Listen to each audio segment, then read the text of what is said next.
Pika 7 është shqyrtimi propozim vendimit Ministrisë Mbrojtjes për të kërkuar nga Kuvendi i Republikës Kosovës marrjen e vendimit për dërgimin e Forcës së Sigurisë Kosovës jashtë vendit, përkatësisht si pjesë e Forcës Ndërkombëtare Stabilizuese në Gaza. Ministria e Mbrojtjes ka paraqitur propozimin për miratimin e vendimit për dërgimin e Forcës së Sigurisë së Kosovës në mision jashtë vendit, si pjesë e Forcës Ndërkombëtare Stabilizuese në Gaza. Dërgimi i personelit ton ushtarak atje bazohet në koordinimet realizuara pas pranimit të ftesës nga Komanda Qendrore e Shtetit Bashkuar të Amerikës në dhjetor të vitit kaluar, në përputhje me rezolutën 2803 të Këshillit të Sigurimit të Organizatës Kombeve të Bashkuara, si dhe shprehjes së vullnetit politik në kuadër të Bordit të Paqes. Të gjitha operacionet e ushtrisë sonë do të zhvillohen në përputhje të plotë me Kartën e Kombeve të Bashkuara, të drejtën humanitare, rregullat e angazhimit të Forcës Ndërkombëtare Stabilizuese dhe rregullat të tjera të përcaktuara për këtë mision. Për më shumë e ftoj Ministrin e Mbrojtjes, Zotëria Jep Maqedonisën që ta merr fjalën. Faleminderit të nderuar kryeministër, të nderuar zëvendës kryeministra dhe zëvendës kryeministre, të nderuar kolegë, më lejoni që të paraqes arsyet dhe rëndësinë e aprovimit të këtij propozim vendimi të Ministrisë së Mbrojtjes për të kërkuar nga Kuvendi i Republikës së Kosovës marrjen e vendimit për dërgimin e Forcës së Sigurisë së Kosovës jashtë vendit, përkatësisht si pjesë e Forcës Ndërkombëtare Stabilizuese në Gaza. Ministria e Mbrojtjes mbi bazën e objektivave dhe planifikimeve strategjike për bashkëpunim me shtetet aleate, ftesës së pranuar nga Komanda Qendrore e Shtetit të Bashkuar të Amerikës me datën 10 dhjetor 2025, që referohet rezolutës 2803 të Këshillit të Sigurimit të Kombeve të Bashkuara, vullnetit politik të shprehur në Bordin e Paqes, si dhe ligjet për dërgimin e Forcës së Sigurisë së Kosovës jashtë vendit, ka iniciuar procedurat për të kërkuar nga Kuvendi i Republikës së Kosovës marrjen e vendimit për dërgimin e Forcës së Sigurisë së Kosovës jashtë vendit, përkatësisht si pjesë e Forcës Ndërkombëtare Stabilizuese në Gaza. Dërgimi i FSK-s në këtë mision përfshin pjesëmarrjen e personelit të Forcës së Sigurisë së Kosovës në kuadër të Komandës së Unifikuar të Forcës Ndërkombëtare të Stabilizimit, e cila ka për mision të mbështesë zbatimin e planit gjithëpërfshirës për të dhënë fund konfliktit në Gaza. Gjithnjë, duke u bazuar në mandatin e Forcës Ndërkombëtare të Stabilizimit, ku të gjitha operacionet e Forcës Ndërkombëtare Stabilizuese do të kryhen në përputhje me Kartën e Kombeve të Bashkuara, të drejtën ndërkombëtare detyruese të zbatueshme, përfshirë të drejtën ndërkombëtare humanitare, rregullat e angazhimit të Forcës Ndërkombëtare Stabilizuese, marrëveshjet e zbatueshme për mbrojtjen e statusit dhe instrumente të tjera detyruese të zbatueshme. Ky angazhim është në përputhje me rezolutën 2803 të Këshillit të Sigurimit të Kombeve të Bashkuara, e cila ka krijuar kornizën ndërkombëtare për stabilizimin e situatës në Gaza dhe mbështetjen e një force të përkohshme ndërkombëtare me fokus në siguri, stabilitet, mbrojtje të civilëve dhe mbështetje të përpjekjeve humanitare. Përmes këtij angazhimi, Republika e Kosovës dëshmon që është partner i besueshëm, i përgjegjshëm dhe i gatshëm të veprojë krah aleatëve në mbështetje të paqes, sigurisë, mbrojtjes së civilëve dhe zbatimit të mandateve ndërkombëtare.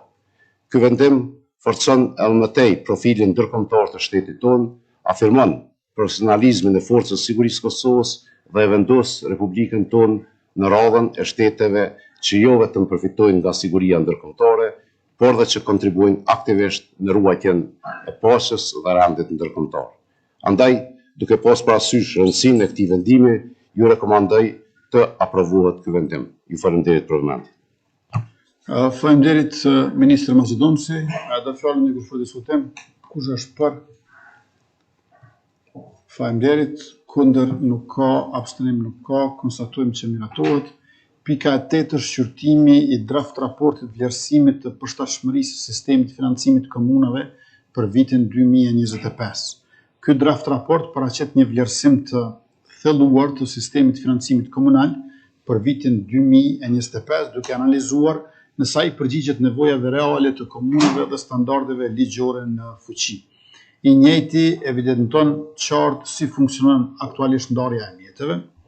cilat janë sfidat kryesore dhe ku nevojitet ndërhyrje për sistem edhe më të drejtë, më efikas e më të qëndrueshëm në planin afatgjat.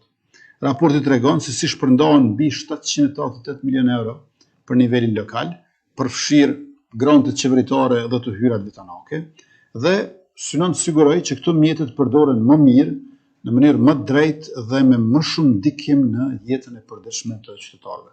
Për më shumë e ftoj Ministrin e Financave, zotëri Hekuran Muratin, që ta merr fjalën. Faleminderit i nderuar kryeministër, bazuar në nenin 33 ligjit 03/L-049 për financat e pushtetit lokal, Komisioni i Granteve ka për obligim që deri më 31 mars të çdo viti kalendarik të përgatisë dhe të dorëzojë qeverisë një raport për vitin paraprak, në të cilin bëhet vlerësimi i përshtatshmërisë së sistemit financiar komunal. Raporti paraqet vlerësimin e Komisionit të Granteve lidhur me funksionimin dhe përshtatshmërinë e sistemit financimit të nivelit komunal gjatë vitit 2025, në të përfshirë rezultatet kryesore të analizës, sfidat e identifikuara gjatë zbatimit të sistemit, si dhe rekomandimet për përmirësimin e mëtejmë të financimit komunal të ardhmen. Vlerësimi është i bazuar në parimet, kriteret dhe formulat e përcaktuara në ligjin për financat e pushtetit lokal, në përputhje me dispozitat e ligjit për veçqeverisjen lokale, gjithashtu. Në mënyrë specifike, përshtatshmëria e sistemit është analizuar duke mbështetur në zbatimin e kritereve për ndarjen e granteve qeveritare, si dhe në integrimin e vlerësimin e të hyrave vetanake komunale në kuadër të buxhetit të përgjithshëm qeveritar. Raporti synon të ofrojë një pasqyrë të qartë dhe të argumentuar mbi gjendjen aktuale të financimit komunal, duke kontribuar kësaj në rritjen e transparencës, efikasitetit dhe qëndrueshmërisë fiskale edhe në nivelin lokal. Faleminderit. Faleminderit Ministër Murati, do fjalën dikush për diskutim? Kush është për?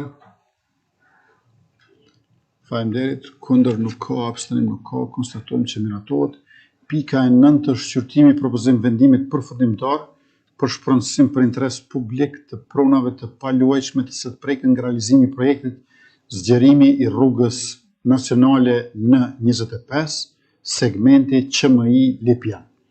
Në kuadër të realizimit të projektit për zgjerimin e rrugës nacionale N25, segmenti QMI Lipjan, Qeveria e Republikës Kosovës në propozim të Ministrisë së Mjedisit dhe Planifikimit Hapësinor ka ndërmarrë hapat e nevojshëm për shpronësimin e pronave të prekura në zonat kadastrale Suhadoll dhe Livaxh, komuna e Graçanicës, si dhe Konjuh dhe Lipjan, komuna e Lipjanit. Për këtë qëllim janë miratuar vendimet përkatëse, përfshirë vendimin për miratimin e kërkesës për shpronësim dhe vendimin preliminar duke vendosur bazën ligjore për vazhdimin e projektit. Në vem është hartuar propozim vendimi përfundimtar, i shoqëruar me të dhëna të detajuara për çdo pronë dhe pronar, përfshirë sipërfaqet e prekura dhe vlerësimin financiar. Për më tepër e ftoj Ministrin e Mjedisit dhe Planifikimit Hapësinor, zonjën Fitore Paculli Dalipit, që ta merr fjalën.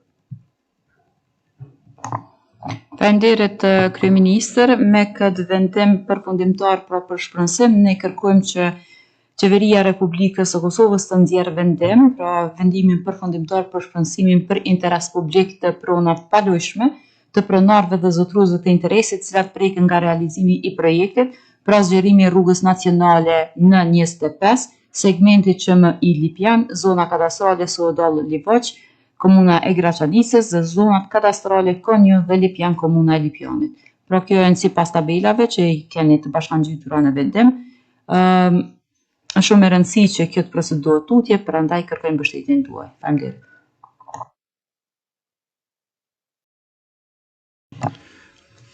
Faleminderit Ministre Paculli Dalipi, do fjalën dikush për diskutim? Kush është për? Faleminderit, kundër nuk ka, abstenim nuk ka.